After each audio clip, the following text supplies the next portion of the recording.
नमस्कार दोस्तों, एड गुरुकुल के ऑनलाइन प्लेटफॉर्म पर आप सबका स्वागत है।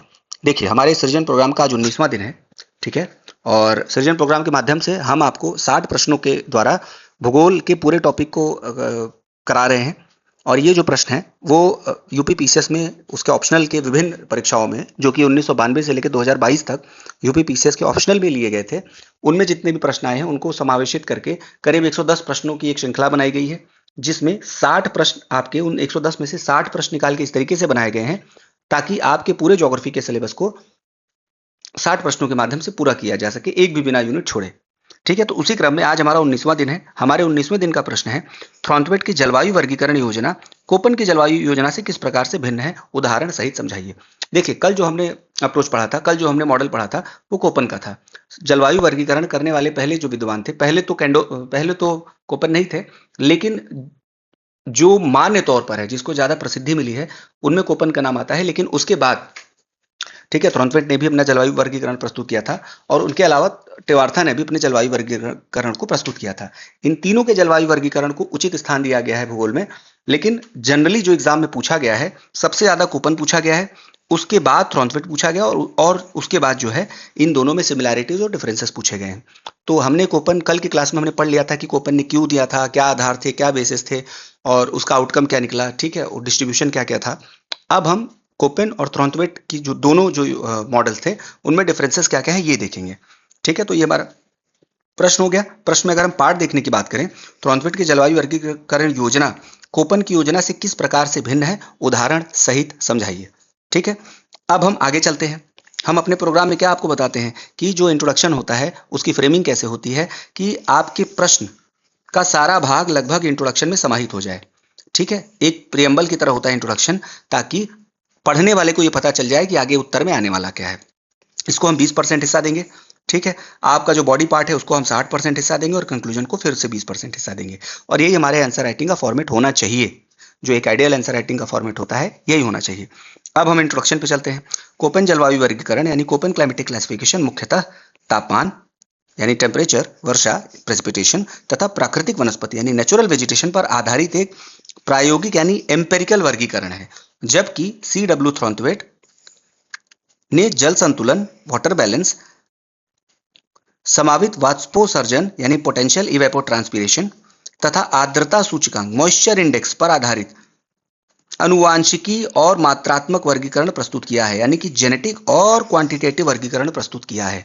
देखिए, हमने इंट्रोडक्शन में क्या किया, दोनों के मॉडल और दोनों के जो क्लासिफिकेशन है उनके बारे में एक ब्रीफ इंट्रो दे दिया कि कोपेन ने क्या बताया था, क्या क्या आधार बनाए थे, और बाद में थ्रॉन्टवेट ने क्या बताया और क्या क्या आधार बनाए थे। थ्रॉन्टवेट की योजना जो बाद में आए थे, कृषि एवं जल विज्ञान संबंधी अध्ययनों के लिए अधिक उपयुक्त मानी जाती है। ऐसा क्यों है, ये हम आगे देखेंगे कि थ्रॉन्टवेट की जो योजना है वो हमारे कृषि और जल विज्ञान के लिए बहुत इंपॉर्टेंट मानी जाती है। जैसा आपने देखा है कि इन्होंने पोटेंशियल इवेपोट्रांसपिरेशन और मॉइस्चर इंडेक्स को इन्होंने एज अ बेस लिया है, तो इन्होंने मॉइस्चर पर बहुत ज्यादा फोकस किया है। वहीं पर कोपेन ने तापमान को, प्रेसिपिटेशन पर और नेचुरल वेजिटेशन पर, इन तीनों पर इक्वली फोकस किया था। लेकिन थ्रॉन्टवेट ने मॉइस्चर पर बहुत ज्यादा फोकस किया, उसके साथ साथ इवेपोट्रांसपिरेशन पर भी उन्होंने फोकस किया है। इसका मतलब क्या होता है, किसी क्षेत्र में जब जल की उपलब्धता ठीक ठाक हो, सामान्य हो, तो उस स्थिति में जो वो एरिया है वो कितना वाटर लूज करता है विभिन्न सोर्स माध्यम से, जैसे इवेपोरेशन और ट्रांसपिरेशन। ठीक है, इन दोनों के माध्यम से कितना वो मॉइस्चर लूज करता है, उसकी क्या मॉइस्चर लूज करने की क्षमता है। ट्रांसपिरेशन मतलब जो भी वनस्पति होती है, पेड़ पौधे, पत्ते होते हैं, उनके, क्योंकि वो जल को एब्जॉर्ब करती हैं रूट से, तो जल के छोटे मोटे जो कण होते हैं वो किस तरीके से एटमॉस्फेयर में लूज होते हैं, उसको ट्रांसपिरेशन कहते हैं। और इवेपो ट्रांसपिरेशन वो लेवल होता है कि कोई एरिया किस स्तर तक, किस कदर तक जल को लूज करने की एबिलिटी रखता है। ठीक है, तो ये इनडायरेक्टली बताता है कि मॉइस्चर कैसा है, और इसी आधार पर उन्होंने मॉइस्चर इंडेक्स निकाला था। इनका जो वर्गीकरण था वो जेनेटिक और क्वांटिटेटिव यानी कि अनुवांशिक और मात्रात्मक था। मतलब इन्होंने फॉर्मूलाज पर ज्यादा ध्यान दिया है, उन्होंने कैलकुलेशंस पर ज्यादा ध्यान दिया है। अब हम आगे आते हैं। देखो, यहां पर हमारे प्रश्न में हमसे क्या पूछा गया है, भिन्नताएं। ठीक, तो हम पहले भिन्नताओं पर आएंगे, समानताएं हम बाद में बता देंगे। ठीक, अगर हमारे पास स्पेस बचता है तो कोपेन एवं थ्रॉन्थवेट जलवायु वर्गीकरण के बीच में अंतर, ये हमारा दूसरा पॉइंट है। ठीक है, difference between Koppen and Thornthwaite classification. अगर हमको कहीं पर भी पूरे भूगोल में, पूरे उत्तर लेखन में हमको डिफरेंसेस दिखाने हैं, एक तो तरीका ये है कि हम इधर लिखते हैं, इधर लिखते हैं, इधर लिखते हैं, इधर लिखते हैं, इधर लिखते हैं, इधर लिखते हैं, एक इधर लिखेंगे, इधर लिखेंगे और सबके पॉइंट्स यहाँ लिख देंगे। ये बहुत ही सामान्य तरीका है जो सब करेंगे। लेकिन अगर आपको अतिरिक्त नंबर लेना है, अगर आपको अपनी पिछली 10 कॉपियों से ज़्यादा नंबर उठाना है, तो आपको ये टेबल बनाना होगा, और केवल इसी टॉपिक में नहीं बल्कि सारे टॉपिक में, जो भी टॉपिक आप पढ़ोगे, इसी प्रकार से आपको टेबल बनाने हैं, इसी प्रकार से आपको विभिन्न आधार लिखने हैं और इसी प्रकार से आपको डिफरेंसेस और भिन्नताएं लिखनी है। और ये वहाँ एग्जाम हॉल में नहीं आएगा, ये आपको पढ़ना पड़ेगा, ये आपको बनाना पड़ेगा, ये आपको रटना पड़ेगा। अगर आप पढ़ने, बनाने, रटने जाएंगे तो आपको कितना समय लगेगा, आपको कोई अंदाजा नहीं है। सृजन प्रोग्राम आपके ये सारे एफर्ट को काटता है, आपको बने बनाए नोट्स दे रहा है, आपको लेक्चर सीरीज दे रहा है, आपको करना इतना है कि आप इसको बार बार बार बार पढ़िए। ठीक है, ये वीडियो लेक्चर फ्री है, सब कुछ बनाकर हम आपको दे रहे हैं। इसको जितनी बार आप सुन सकेंगे उतना ही आपके लिए अच्छा है।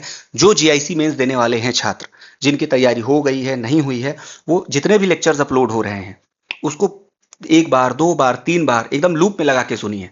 ठीक है, 15-20 मिनट का वीडियो है, इंटू 2 करके सुनेंगे तो 6 से 7 मिनट में एक वीडियो आपकी खत्म हो जाएगी।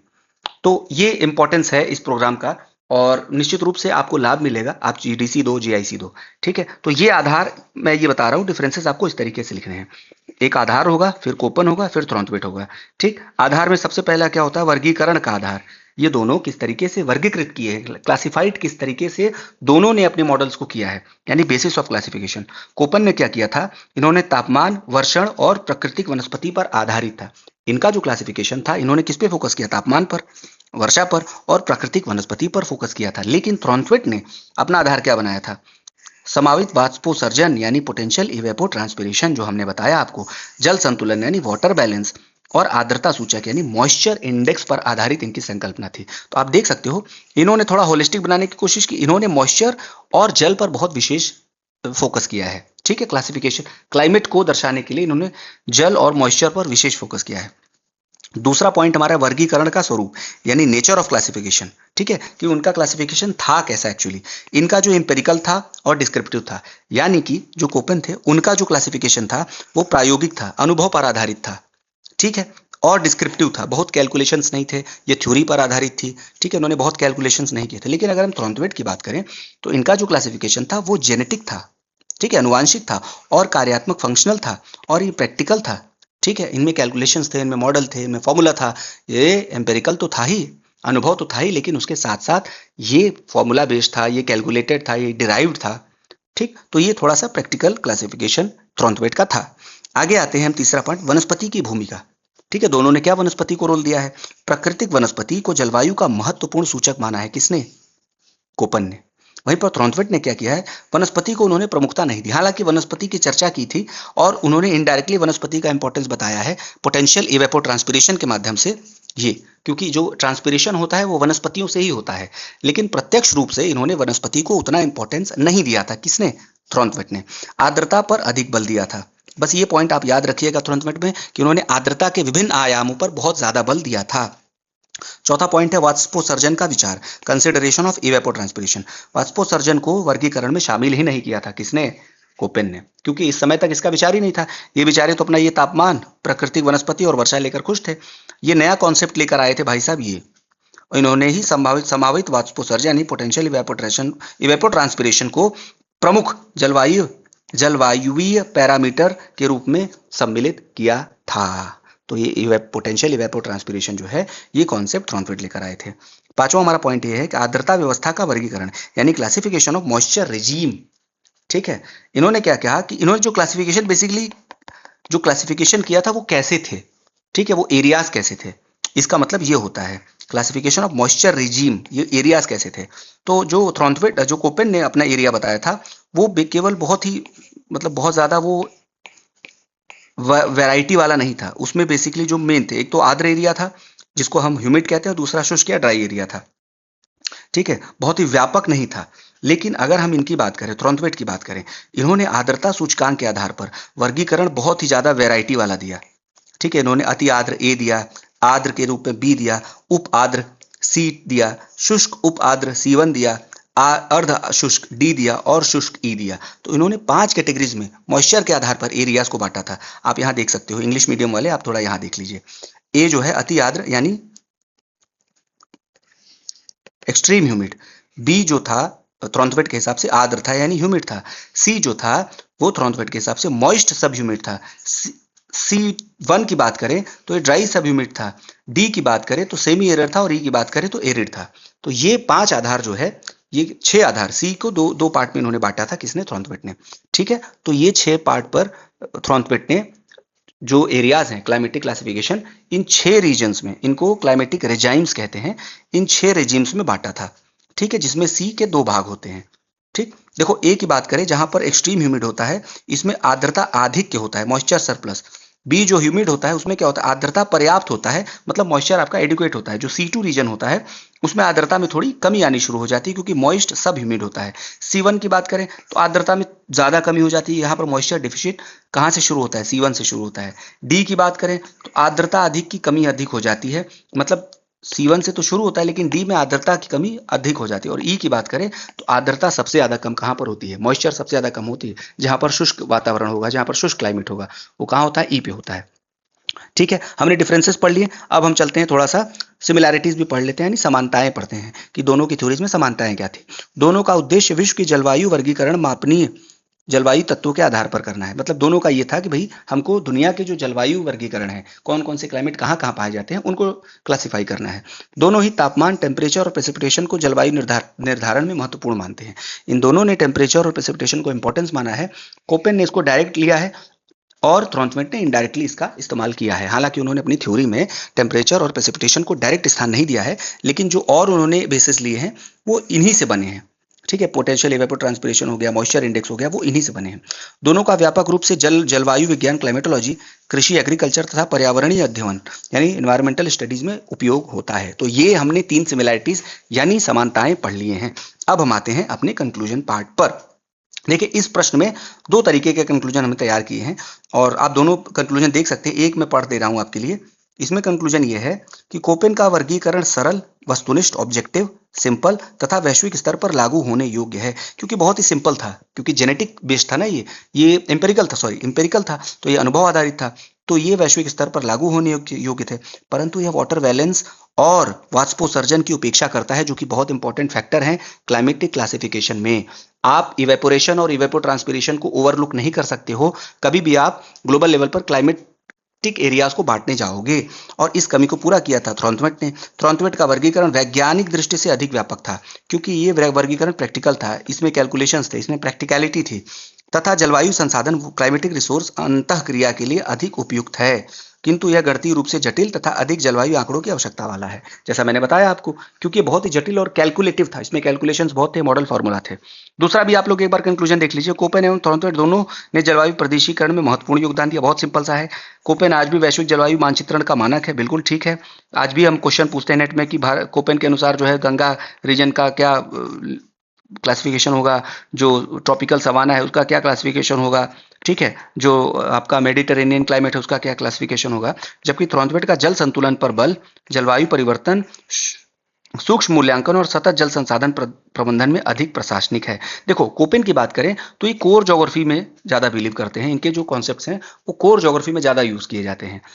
और थॉर्नवेट सिंस इन्होंने बहुत ज्यादा कैलकुलेशंस किए थे, बहुत ज्यादा डिराइव्ड इनका क्लासिफिकेशन था, इसीलिए ज्योग्राफी से हट के भी जो इसके अप्लाइड साइंसेज हैं, जैसे आपका जलवायु परिवर्तन हो गया, ठीक है, ऊर्जा संसाधन, जल संसाधन हो गया, इनमें भी थॉर्नवेट का क्लाइमेटिक क्लासिफिकेशन हम इस्तेमाल करते हैं।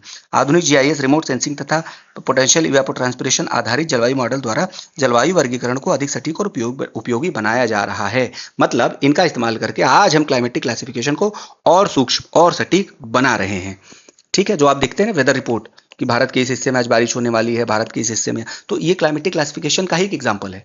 आज हम जीआईएस और वेदर फोरकास्ट का इस्तेमाल करके इस क्लाइमेटिक क्लासिफिकेशन को और स्टैंडर्डाइज कर रहे हैं। ठीक, तो ये हमारा मैप है, कोपेन मैप, इसका इस्तेमाल कर सकते हैं। थ्रॉन्टवेट का भी एक अलग से मैप आता है, वो आप देख लीजिएगा।